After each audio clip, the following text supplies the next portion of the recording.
What's up, guys? It's Frito here for your Overwatch, another Director's Take blog, this one for the competitive updates for Season 12. Hey, this isn't the director, it's the systems engineer, Gavin Winter. We've been fooled by an imposter. He says, hey all, Gavin Winter here from the systems team. You've probably learned at this point that if I'm talking, I'm explaining topics in more detail than anyone asked for, and the tone will be at least slightly irreverent. And Gavin, I think this is also why you can stomach being in the Group Up podcast live stream chat every single week. Okay, he says, in Season 9, we talked about how we wanted to make each new competitive year a big event for the game, but we also mentioned that our mid-year patches would be bigger than others too. Over the past several months, our Versus, Player Experience, and Features teams have built several systems that are designed to improve our core gameplay experience for Season 12. Updates to avoid a teammate. Let's start a feel-good feature everyone will be excited about, avoiding more players we don't like. We talked about this feature in a developer update earlier this year, but we've used that time to push this feature even further since then. The system now features 15 avoid slots, with 2 different types of slots making up those 15.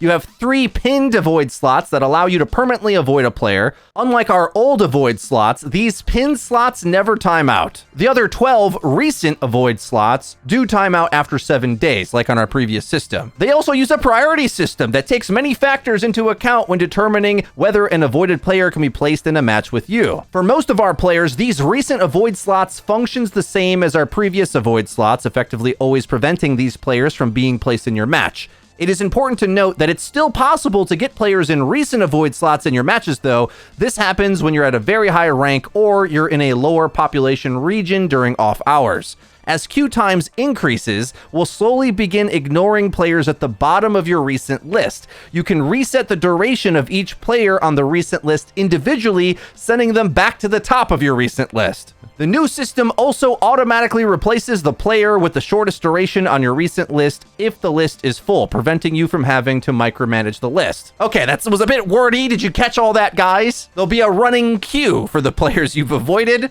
and it basically works on sort of a priority where the players closer to the bottom of your recent avoiders might come back into your match, and you can avoid them again, or perhaps even pin them to really send the message. And I would assume those pinned ones take top priority. Okay, enough of avoid as teammate. Next section, introducing competitive drives. A drive is a new type of competitive event we'll run for the first time this season. Our first drive will start near the end of the season and will take place over a weekend. During that time, every match you play in competitive role queue is a chance to earn new rewards.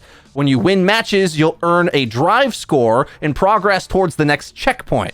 Each checkpoint has a reward. Some are big payouts of competitive points, but the others are an all-new type of reward for Overwatch 2 that we call signatures. They frame your battle tag with a unique visual background that makes your accomplishments stand out until your next drive. Here are some examples. Okay, this is what I think this should earn you. Since you only seem to be able to get it during this weekend, which is going to be later in the competitive season, it should also come along with it a free battle tag rename. And it should rename you to Masochist, because anyone who plays ranked this late in the season knows that the game quality is typically bad. But I think maybe this is a way to try to get more players to continuously play later in the season to try to chase after this type of cosmetic. Because as the player population dwindles into the later stages of a competitive season, the match quality goes down, I think we can pretty much universally say, and it's at its all-time low as soon as that fateful omen posts on the competitive play card, like an Overwatch version of the ring, 7 days. If it says 7 days, do not go in. Okay, next section, resetting the ranks. The start of Season 12 will also be a soft rank reset like the ones we deployed in Season 9.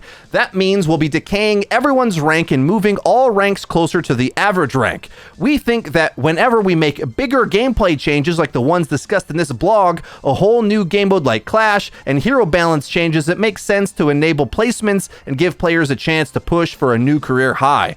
Rank resets are also the only time we can redefine the threshold of our ranks. And while we are much happier with the rank distribution after Season 9, there is still some work we wanted to do.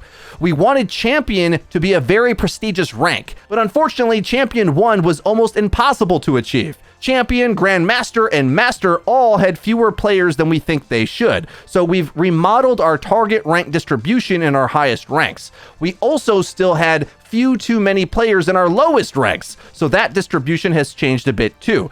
Most of our highest and lowest ranked players will find themselves achieving new peaks after this season, but the combination of techniques we're using in the reset gives everyone an opportunity to prove they're a higher rank than they've ever been. Okay, guys, this is kind of smoke and mirrors a little bit. Like, as an example, the new Masters rank in Season 11 is just Grandmaster from before. Like, everything was downscaled a rank. So while it's good that it's going to be returning back to a distribution similar to what we're used to, we just could tell, like, wow, well, Masters is top 500, and you just adjust for the inflation or deflation. I don't know, I fell asleep in economics class. Whichever one applies to that situation, the adjustment of the rank. Now it seems like they're returning it back to normal, and hey, you'll feel like you're a higher rank than you were before, but it'll actually just be the same thing for the one you were just in this previous season. Whatever. Okay. If you don't have content, just make smoke and mirrors. Well done, Gavin. Okay. Introducing Wave Respawn. Next up, we're removing the group respawn feature and replacing it with a feature we like a lot more. But first, we have some explaining to do. You might remember from Season 7 that our goal of group respawn was to reduce the occurrences of one-sided matches. Thanks to amazing efforts by our data analysts, we've learned a lot about one-sided matches since Season 7 and have some good news to share. Group respawn made a bigger difference in reducing one-sided matches than any change we've ever made. While quick play doesn't have visible ranks, we still use MMR to try to make the best matches we can and lets us see which ranks benefited the most from this system. We were really surprised to learn that group respawn had the biggest impact at Champion and Grandmasters and the lowest impact at Bronze. The system still made a significant difference at all ranks though. This is pretty interesting and basically means if you stagger out of spawn at a really high MMR, the punishments are severe. Because you should know better. Get back with your team, you thrower. Though forcing you to group respawn means snowballs at those higher ranks don't happen as often. Grouping up with your team reduces the chances of being on the losing side of a one-sided match considerably. We believe it reduces the chance so much that helping our highest skilled players do it slightly more often had the highest impact. This system also made it much harder for that random on your team to throw your game by constantly attacking alone on repeat, which I'm sure is something you've never done in your life, Gavin, right?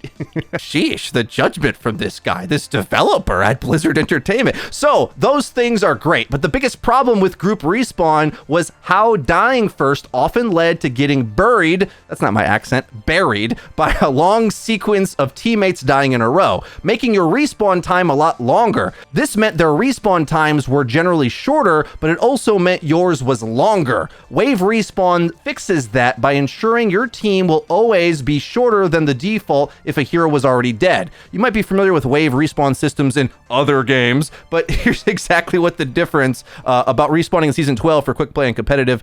Default respawn time is increased from 10 to 12 seconds. Overtime respawn time is increased from 13 to 14 seconds. Wave Respawn is disabled in overtime.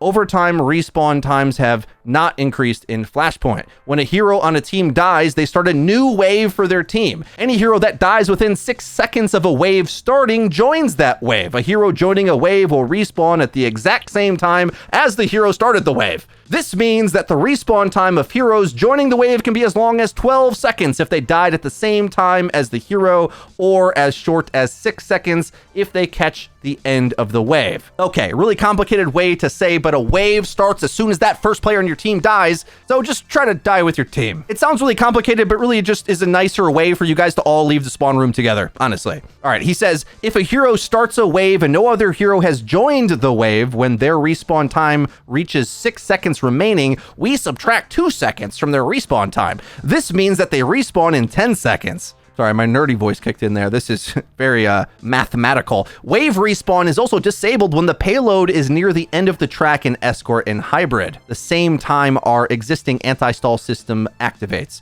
Even though the default respawn time has gone up, we expect respawn times to be lower on average in Season 12 because respawning alone is the same as before, and many heroes will be respawning in less than 10 seconds with their teammates. We like how these changes have led to more team fights in our playtests, and we're excited for fewer one-sided matches and competitive play. Most importantly, though, we'll be listening to your feedback and monitoring the results of these changes to determine how we might improve respawning further in the future. Okay, important to note, more team fights benefits the offense of any given map. generally speaking, I'd say. Because in Overwatch 2, you usually either have positional or respawn advantage as the defense, and I'd vote this as offensive favored more times than not, as you're more likely to have more chances at pathing in and maybe even an extra ult or two within the amount of time you had before, right? Like there's more time shooting, more time gaining ult, maybe another ult snuck in there. Okay, last up, we got an update to Flashpoint. Finally, we've noticed walking sims are a lot less popular these days, so we added a speed boost. Hey, I mean, there's some that are very popular.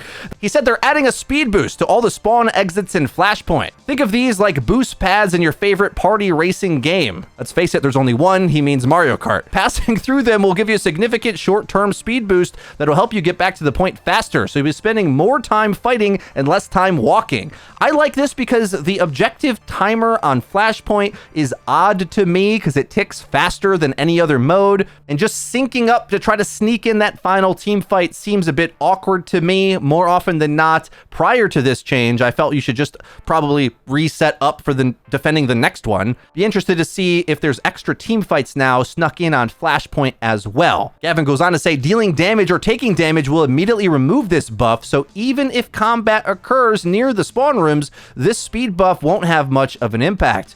This boost also won't let you break the 75% increased speed movement cap, so if your hero has a speed boost effect, the sweatiest way to use it is to wait for the spawn door to boost to wear off slightly first. And for those of you who are uninitiated to the gamer lingo, when he says sweaty, he means the most try-hardy way to maximize and min-max this speed advantage. I will say having any speed out of spawn is a combat advantage if you like dodge some shots as you get around or get your close range weapon on the enemy outside of your spawn. So definitely a combat advantage, even if you don't shoot the enemy until you close the distance. So you can use that to your advantage for sure. And then on top of that, yeah, don't use your speed boosts on top of the speed ramps. He closes in saying, if you stuck around through all my absurdity, thanks for reading and thanks for playing Overwatch 2. Let's make a great game. Good job, Gavin Winter, filling in for Aaron Keller, who is notably absent this week. Let me know what you think in the comment section down below. Season 12 right around the corner, coming out August 20th. If you enjoyed the video, please be sure to leave it a like.